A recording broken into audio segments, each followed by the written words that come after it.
Hello, my YouTube friends. It's your buddy Choppadong coming at you with another episode of Chop Talk, brought to you by the one, the only DFSArmy.com, your one-stop shop for everything DFS. Today we're talking NFL.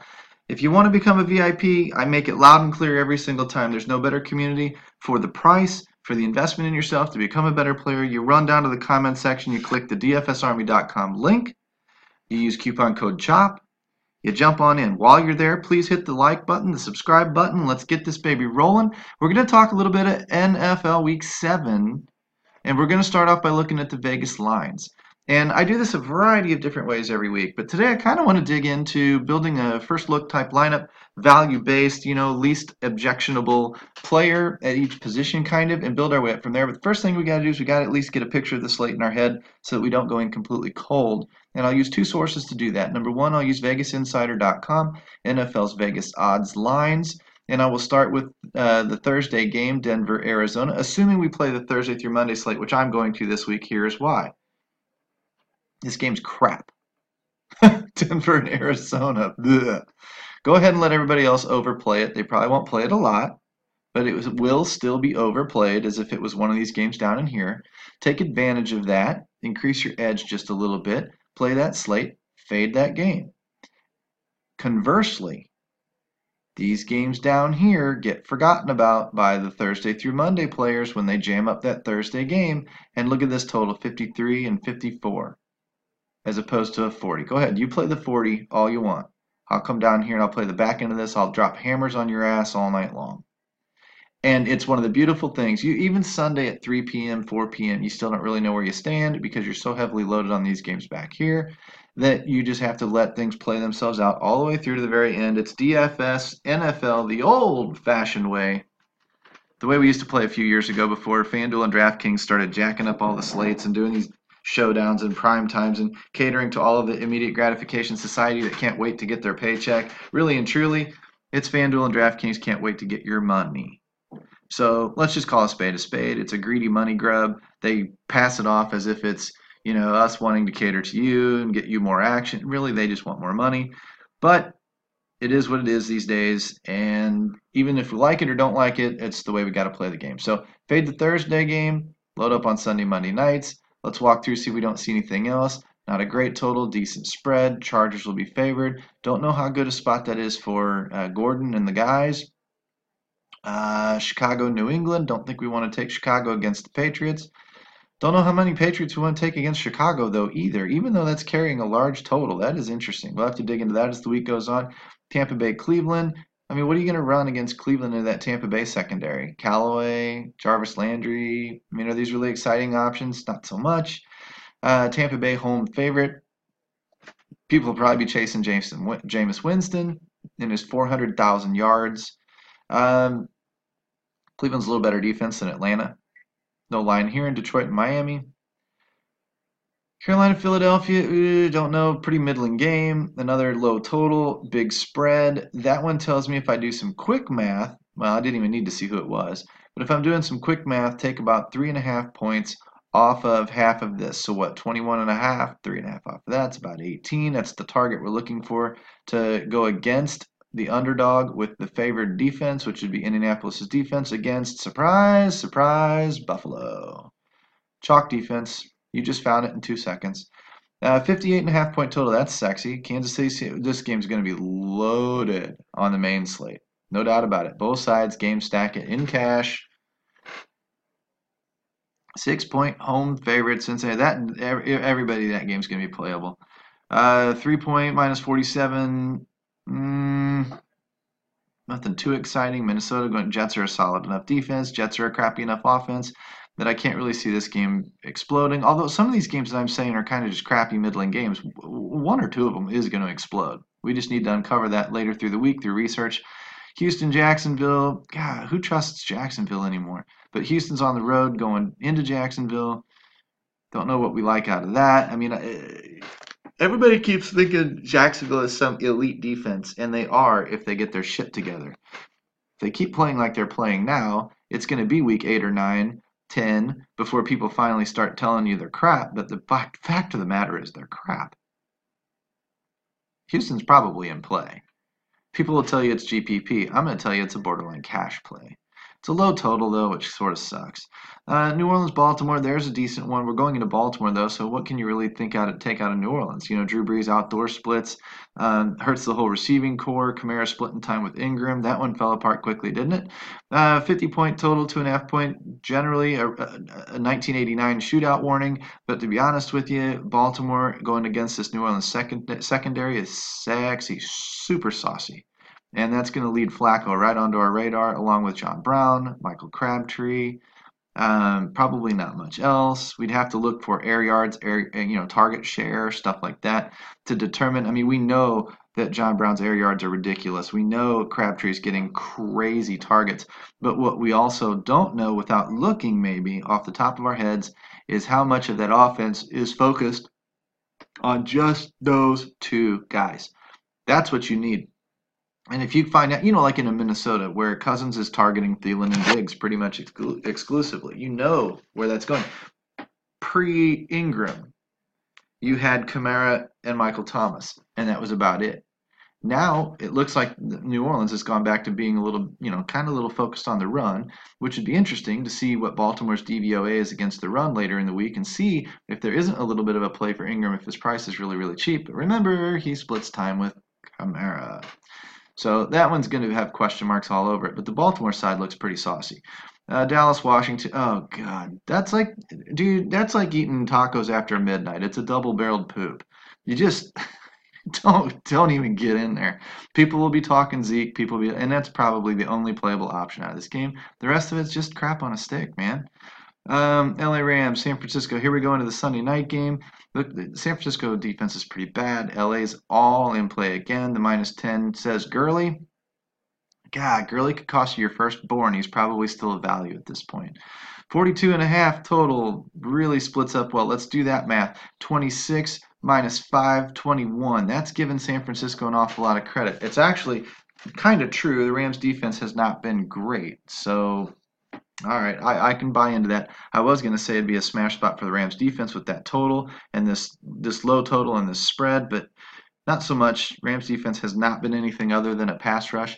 It's like the girl that walks into the bar with great big boobs and her zipper all the way unzipped right down to the bottom of the cleavage, and then that's all she's got. I mean, it looks great on the surface and it looks great when it walks through the door, but when you really dig into it, buy it a couple of cocktails and start talking to it, you realize how one-dimensional it is, and it ain't that great. So we move on to New York Giants and Atlanta. And it looks, golly, if you can trust New York, Saquon Barkley, oh my God. That's a lock. Saquon Barkley going up against Atlanta. Pass catching running back who just came off of, another couple of thousand yards himself the other night. I mean, oh dear God. I don't trust any of the receivers, although I bet a Sterling Shepard's in play. Atlanta, of course, combating it if they're going to keep up with this total, especially being the favorite. Oh man, that's another Matt Ryan type of day. So Matt Ryan and the Saquon Barkley might be interesting to run in cash. It sounds like it goes against itself, especially with the spread pointing at Atlanta. But it is interesting. We may have to look into those a little bit. What we'll do is we'll dig into the first look article here really, really quick. Pop up all of the high totals: Chiefs, Falcons, Patriots, Bengals, Bucks, Ravens, Chargers. So these are your big offenses. Let's go through here and see down here that the Falcons and the Rams, well, look at there. Okay, so it's not as sexy as I thought it was going to be on those later two games. Okay. And then we look down here for the lower stuff. If we get some more game totals in here, 19, 19, 19 and a half, you're looking for bigger totals. You know Buffalo's going to be in here, or the Colts anyway on the Buffalo side are going to be in here. Cardinals, Denver, I don't want to use my defense on Thursday night, most likely. Texans at Jacksonville, they're probably in play, to be quite honest with you. Jacksonville might be in play against the Texans. We're going to have to play that one by ear as we go. Scroll on down here, see where the DVOA type of stuff is versus the pass. We can start looking at the Browns. We can start looking, at their pass catchers or whatever, the Ravens pass catchers, because the New Orleans secondary sucks. These are the quarterbacks you look. So it's Baker Mayfield, Joe Flacco type day. Don't trust anybody in Miami, obviously, although their passing game is in a great spot. Giants passing game obviously in a great spot. Do you trust Eli to get the ball to any of these guys? If we kick over here to the run, look for the better matchups. You're looking at the Bengals. That would be Mixon at Kansas City. That's a pretty sexy spot. Saquon Barkley, of course, we mentioned. Zeke is in a good spot. Better spot than I looked at on that first glance page when I kind of pooped on it. But, you know, Zeke's going to get you a ton of touches and a ton of work. Might not be a terrible spot for him. Dolphins again, yuck. 49ers, Breda looked like his hair was on fire last week. David Johnson, don't know if I trust it. The Coleman committee, Kareem Hunt. Okay, so really we're going to be focused up in here as much as we can be. Hopefully we see no Giants in here. This DVOA is trying to tell us that Atlanta's actually okay against running backs. I could go back in my head and think of all the running backs that have destroyed him. They made Peyton Barber famous, for Christ's sake. First wide receivers, Titans, that's Corey Davis. That's John Brown. It might be Kenny Stills, although Albert Wilson is a sneaky little play again. Allen Robinson, perhaps Taylor Gabriel. It depends on what we're calling the wide receiver one or the slot receiver. You know, because Allen Robinson runs out of the slot a lot. You know, here you'd be thinking Keenan Allen runs out of the slot a lot. I don't know that would put Tyrell Williams back in play this week. Julio is clearly the number one. Finds himself in a good spot. Is that Jarvis or is that like a Callaway or an outside threat? Who cares about the Bills? Jaguars 20. Okay, we're getting a little low on this. Tight ends, let's round that off with tight ends. Jaguars tight ends, they don't really have one. Jets tight ends, they don't really have one. Browns tight ends, they don't. Well, that's Njoku. Is it not? Is it Njoku or who's the other guy? Uzoma. I guess he's a Bengal. I get those two confused because they've just got such jacked up names. No, there's no tight end there. There's Ertz, but he's going to be expensive and you're going to want value. No tight end there. Higbee, don't care. No. There's the other end of the Uzoma and Njoku spectrum until I figure to get those two names straight in my head. Jordan Reed, going to be relatively expensive. Kyle Rudolph, we're getting down into the middling crap. So it's going to look like it's going to be an Njoku Uzoma type of day, unless you're going to pay up for somebody like an Ebron or somebody like that, who's not all the way at the top, but has shown that he's getting a crazy good floor. Let's dive into the lineups here and let's take a peeky. Who would be the least objectionable one? Flacco. Can we go below Flacco at 7,500? Deshaun Watson, Alex Smith, Baker Mayfield, Brock Osweiler. Yeah, let's chase those points, huh? Bortles, Tyrod Taylor, Josh Allen. Now we're into the backups. So, yeah, looks like Flacco's kind of the dude. He is at home. He's going to be scoring quite a few points. His price is actually not super cheap. I would have liked to see him at like 6,800, 6,900. If I come up just a few $100, we'll see if there's something that is better, that is nominal. Don't trust Winston going against Chicago. Wentz might not be terrible. Andrew Luck, tons and tons of volume. Going up against Buffalo. And then road. I mean, we like our home quarterbacks pair. This is an ugly week for quarterbacks. So we're going to probably end up paying down. If I come down here into the running backs range, I mean, Gurley is hella expensive, but who cares? Ezekiel Elliott, Kamara, Christian McCaffrey, Ingram, James White, Sony Michel. It's probably not a Sony Michel week. Adrian Peterson, TJ Yeldon again. How many of us did that burn last week? Tariq Cohen, Latavius Murray. If Cook is out, you can contemplate Murray possibly again, but the Jets have a decent defense. I'm looking for home, I'm looking for favored, and I'm looking for not in a committee and getting a lot of touches. And that's hard to come by unless you pay up for it. So you're probably just going to have to pay up for it. Suck the bullet and just pay up, unless there's somebody in here that pops into mind. Scrolling down, you know, this is an interesting one. What did he do last week? He was looking good up until Alex Collins nabbed 2 touchdowns. Yeah, screwed you. It was risky otherwise. Duke, Alfred Blue, Malcolm Brown, it's all poop. Riddick, Buck, Bilal Powell might not be terrible.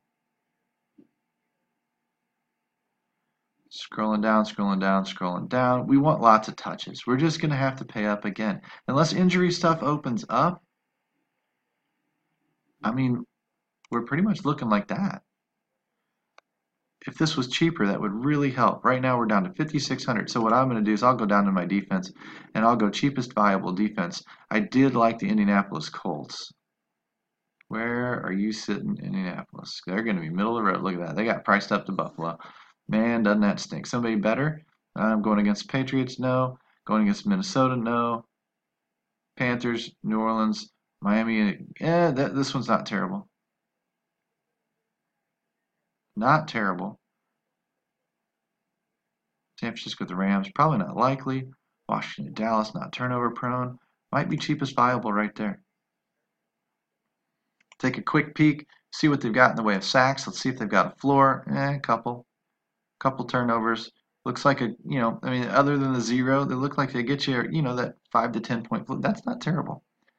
Considering that the team coming into them is Detroit, Matt Stafford on the road playing outdoors down there in the South Florida heat. Might be a little turnover prone, might be up and chucking it.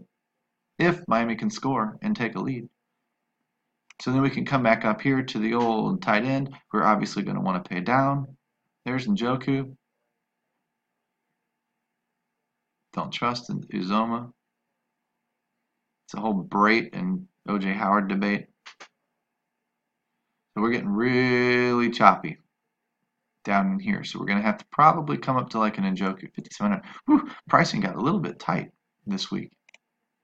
Going to have to find us some wide receivers down here under the 6,000, under the 5,000 barrier if we can. So let's scroll down to around here and see if we can't find somebody down in here that we are interested in. Somebody that we know. There's a Callaway. It's not sexy. Not sexy, but he's been getting the targets to a certain degree. No points. I just kind of can't do it. But you see where I'm going with this, and what I'm trying to do is going to try and fill in this gap underneath that 6,100 as much as I can, as deep down there as I possibly can. DJ Moore in Carolina. Gallup, Benjamin Hodge. It hurts. We're going to have to really do some digging instead of just going first look here this week, because we're already going to get up there pretty quick. Robbie Anderson, you can't deny, has had a couple of good weeks. Willie Snead, pair him with Flacco. Take a look at what Willie's done. Look at this, pretty steady. 9, 10 points, not great, not finding the end zone. Getting targets, decent floor, 5, 6 receptions and 50 yards or so. Lands you on about 8 points. Maybe not the worst if we can buy up from that point. Anunwa, Cole, Kuti, what did he do last week? It wasn't pretty. Yeah, tanked. Was looking okay there. Albert Wilson. Called him last week. He's a low floor, high ceiling type of guy. But if we've got that backup from Tannehill again, I don't mind what Albert Wilson can do for us. We'll hold off on him for a little bit later. Taylor Gabriel, not in a terrible spot either. That is not the guy Belichick's going to shut down. So if Gabriel's getting the targets, not really getting the targets. Deeper threat though. 14 points without a touchdown, but you might get 5 or 6. Not what we're looking for on FanDuel. Chester Rogers against Buffalo. Buffalo's got a fairly decent one, but you're over 10 points again. 13, 15, 10. Whatever, we're looking for targets, 10, 11, 12, 11, 10. He needs to get in the end zone, but it's as good a shot as any down here in these cheap ends. Will Fuller, not terrible against Jacksonville with the deep threat.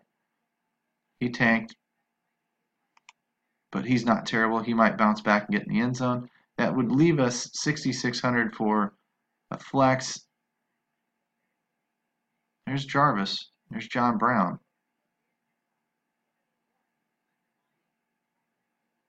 You know what? I'm on the main slate. I'm not on the Thursday through Monday slate. 6,800 for the flex. Cup, Yeldon, Ebron, not bad. Considering you're still getting 7 to 10 targets every single week, and you've got yourself a floor. Ebron's not bad. Double tight end. Crabtree. Latavius Murray if Cook sits again. Jarvis Landry. Everybody thinks he has a great floor, but on FanDuel he doesn't, because on FanDuel he doesn't score. Carlos Hyde. There's a lot of touches in that offense, but look at this crappy tank job. Getting you some rushing attempts. Wouldn't be surprised. I don't know. Might just go Ebron and just leave that one alone. That one's not brutal because it's got these two big backs in it, and it's got your quarterback and your wide receiver stacked. It's got a little bit out of the Indianapolis game, which is interesting. But we're running up on 20 minutes. That's kind of what we got this week. That's kind of what we're looking at as far as where we'd be on the main. Where I'm going to be, honestly, is out there on the bigger slate. I'm going to be out on Thursday through Monday, and I'm going to be loading up late, and I'm going to be fading early. So, because I don't want to get stuck on having to play Indianapolis and having to play all these other crap type teams, and contemplate. I want to get into the bigger games, the more fun games, the more entertaining games, because after all, that's what DFS is about. So, let's go ahead and cut the video here for today. And we'll come back tomorrow with a little bit more of box checkers type stuff where we're looking for home favorites, implied score over 24, all that good stuff. And we'll try and pick that player pool down a little bit closer as we release the wishbone and get Week 7 rolling in earnest. This has been a first look, first glance, least objectionable lineup type build for Fanduel Week 7. I'm Chopadong. It's been Chop Talk NFL. Click the link in the bottom of the comments. Obviously, like and subscribe, and the best compliment you can pay me is to retweet me out on Twitter. You guys take care. I will talk to you guys very, very soon. I'm going to go grab a beer. See ya.